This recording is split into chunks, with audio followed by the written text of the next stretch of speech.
You want to make this country as an Islamic country? We will never make it happen. అరే హైదరాబాద్ లో గడికి వెళ్ళిపోయి చూడుగా పాత బస్తీ నుంచి ఎయిర్పోర్ట్ దిక్కంతా రోహింగ్యాల కాలనీలని వచ్చిన ఇల్లు కట్టుకుంటున్నారు వాళ్ళు. నువ్వు 50 గజాలు జాగా కబ్జా చేసి ఇల్లు కడితే తహసీల్దార్ వచ్చి కూలగొడతాడు. రోహింగ్యాల పేరిట కాలనీలు వస్తే ముట్టుకునే దమ్ము లేదు హైదరాబాద్ జీహెచ్ఎంసీ కమిషనర్ గారికి.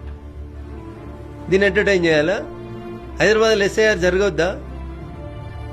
అంటే ఇక బంగ్లాదేశ్కి వెళ్ళి వచ్చిన వాళ్ళు, మయన్మార్కి వెళ్ళి వచ్చిన వాళ్ళు, రోహింగ్యాలు వచ్చిన వాళ్ళు ఎవరు వస్తే వాళ్ళకి ఓటకి ఇచ్చేసేయాలనా? వాళ్ళ ఓట్లు తీసేసింది ఎన్నికల సంఘం. ఈయనకేంది నొప్పి? కిషన్ గంజ్ అనే ఒక జిల్లాని తీసుకుంటే బంగ్లాదేశ్ ఆనుకొని బార్డర్ ఉన్న జిల్లా కిషన్ గంజ్. ఇక్కడ 100కి 70 మంది హిందువులు ఉండిరి 15 సంవత్సరాల క్రితం.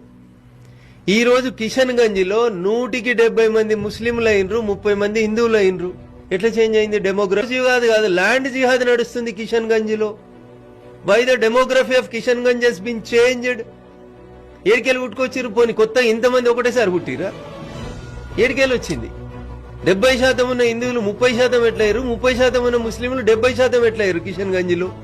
నేషనల్ న్యూస్ ఛానల్ చూడరు ఒకసారి తెలుస్తుంది. లవ్ జిహాద్ కాదు, అక్కడ భూమి జిహాద్ నడుస్తుంది. హిందువుల ఇళ్లకి 10 మంది పోయి భర్తను భూమి సంతకం పెట్టమంటే పెట్టకపోతే గొంతు కోసి పారేసిపోతున్నారు ఇంటి ముంగట. దిస్ రఘునందన్ ఏదో బీజేపీ ఫేవర్ కోసం చెప్తలేడు. నేషనల్ ఛానల్స్ లో వస్తున్న వార్తల్లో ఒకసారి